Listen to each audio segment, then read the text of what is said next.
Germany के chancellor हैं, वो इंडिया आए हुए हैं। मैं जब देख रहा हूं इस वक्त के भारतीय कहां से कहां जाते जा रहे हैं, तो जब अपने आप को देखता हूं तो शर्मिंदगी से अलावा कुछ भी नहीं है। मैडम G20 की मीटिंग आपको पता होगी कि इंडिया लीड कर रहा है इसको, तो पाकिस्तान को बाहर कर दिया गया G20 की मीटिंग के अंदर से।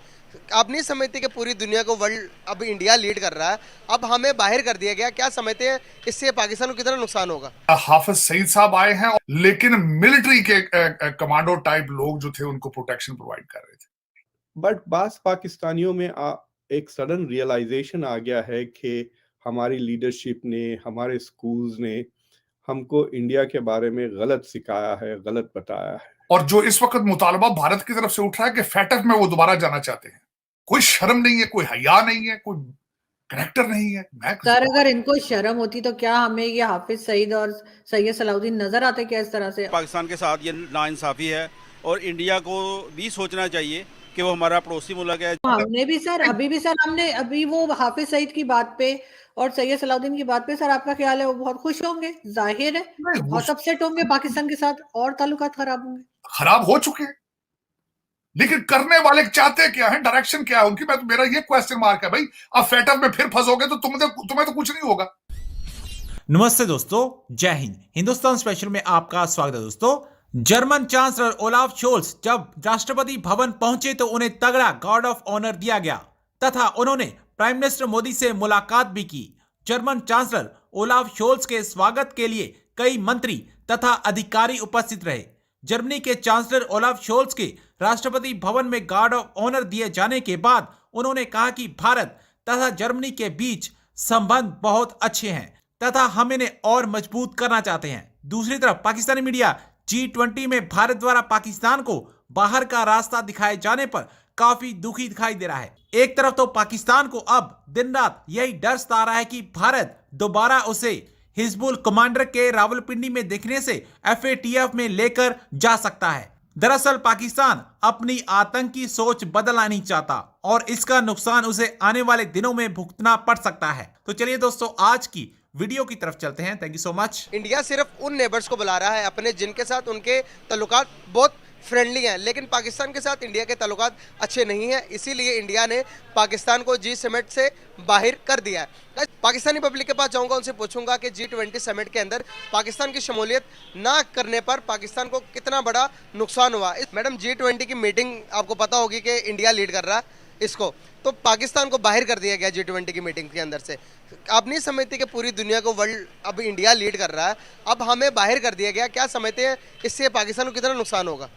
आई डोंट थिंक सो कि इंडिया लीड कर रहा है, बस करवाया जा रहा है अनफॉर्चुनेटली। कौन करवा रहा है? आई वॉन्ट कमेंट इट, लेकिन वो जो मैंने एक बात की थी कि हमने एक हमारा इतना अच्छा गुड जेस्चर है एक्स प्राइम मिनिस्टर की तरफ से, हमारा करतारपुर राहदारी, तो अगर मैं देखूं तो इंडिया को चाहिए ना कि अब अपना कुछ गुड जेस्चर वो कश्मीर की तरफ भी शो करें।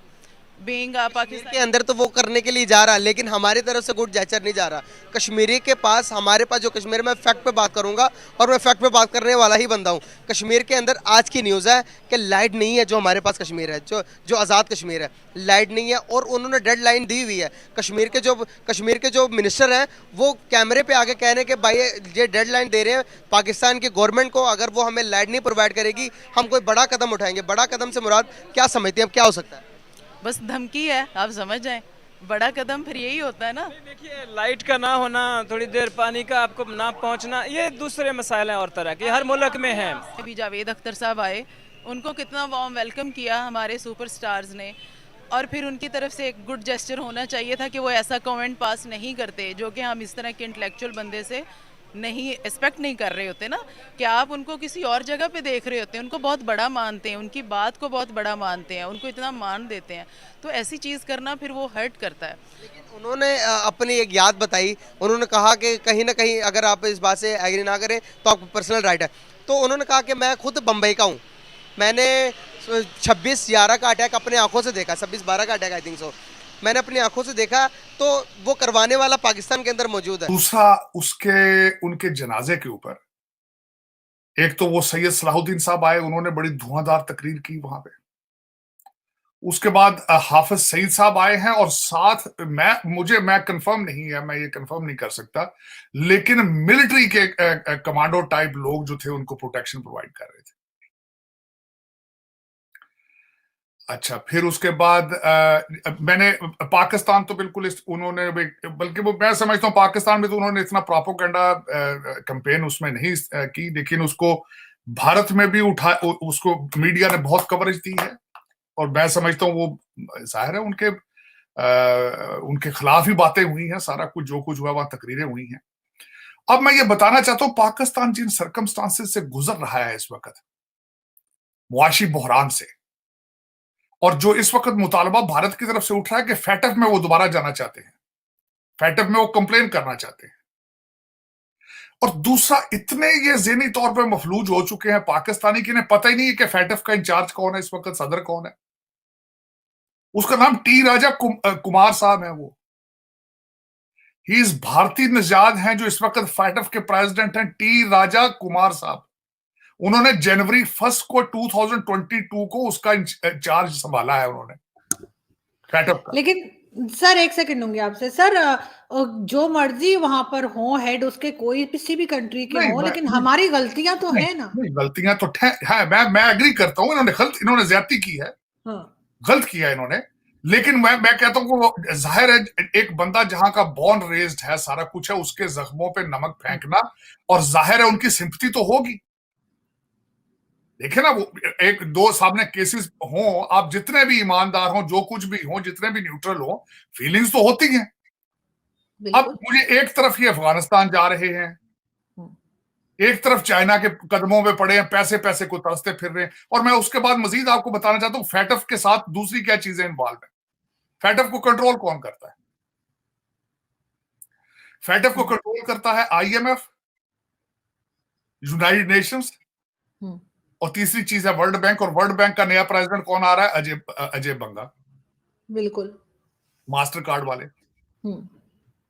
तो मेरी ये या तो अकल नहीं है बिल्कुल, या फिर ये किसी डायरेक्शन, ये किसी बेहतरी वाली साइड पे जाना ही नहीं चाहते। इनके ऑब्जेक्टिव क्या है? अब मैं ऑब्जेक्टिव्स की तरफ आना चाहता हूं।